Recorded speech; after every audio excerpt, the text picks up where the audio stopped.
How many of you believe you have a hard time with names? Derek, right? Hey, come on real quick, Derek. So Derek has a... Eric. Derek. Come on. Eric. My friend.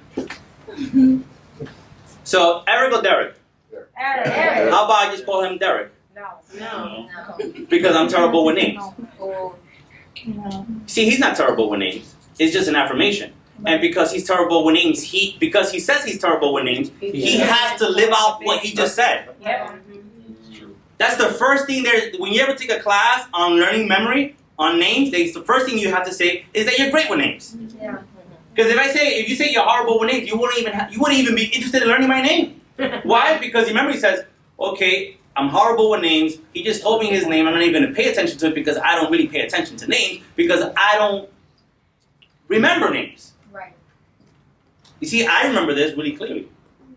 I didn't learn how to read until I was 25 years old, and there was a lot of other things that contribute to that. But one of them was I heard growing up that I was dumb, that I was stupid, that I couldn't retain. So what's the purpose of studying for a test if I don't have the capacity to retain? That's what they said to me. And I believed it, and it became a reality. So when people say, oh, you got to study for your test tomorrow, I'm like, why am I going to study? I'm not going to remember anything.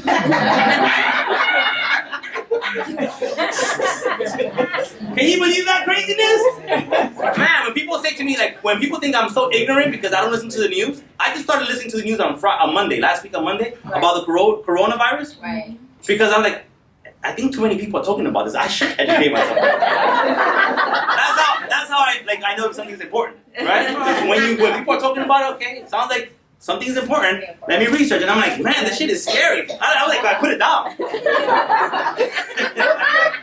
Right? I gotta stop it because I was already like, literally, I'm a confession. I think I spent about 2.5 hours. 3 hours, like 2.5 hours, it's like 1 o'clock in the morning, and I was still reading on this stuff. Yeah. And in the morning, I was still thinking about it. And I forgot about my goals. Like literally, I was thinking I told Jenny, like, man, I think we gotta go to the supermarket. I'm like, hold up. I'm just as worried as everybody else. Right. And I was forgetting about what was important to me because I made that my world. Yeah. Does that make sense? Yeah. So you gotta be really careful what you choose to put inside here. Absolutely. So you are the architect of your life. Yeah. So how about you change your affirmation? How are you? Fam, who? So you're great with names. Now think about this. This is what you have to do. When you meet somebody, hey, what's your name? My name is Joseph. Joseph. How do you spell that? Joesph? Or like, how do you spell it? It's like you're giving yourself time to remember and envision that person. So you gotta just take the time until you build that muscle. Then once you build that muscle, it's just like anything else. Sometimes you start with 5 pounds, then you go 10, and then by the time you know you're curling 35s. Right. You with me so far? The first time I spoke in public, I didn't speak in public. I had diarrhea. I never showed up. Literally, I got so sick to my stomach, I never showed up. But I wanted it so bad.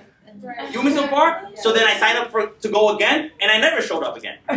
But then in the bathroom, I was saying to myself, why am I sick? I didn't eat anything. And at that particular moment, I recall God must have spoken to me because I heard a voice. And this is what I heard. This is exactly why people never show up again. Mm-hmm. Fear. Mm-hmm. So fear attacked me while I was in the bathroom. At home. Like not even at the office. Literally at home. And I'm like, oh my God, it's killing me. I don't know if I should go. And I'm like, what did I eat? I didn't eat anything. But this is the second time.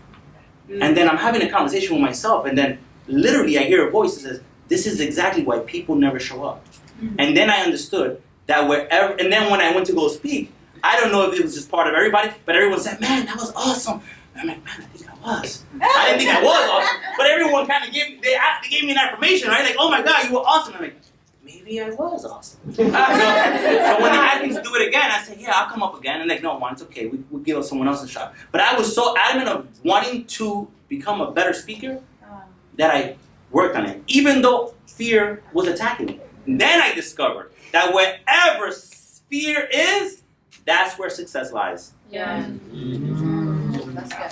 Hey, before you go, thank you so much for being engaged. I'm really excited to share with you. We're going to be rolling out our Coaching Leaders Academy curriculum to be able to empower you, grow you, and be able to pour into you. So click the link below, subscribe, like, and share it.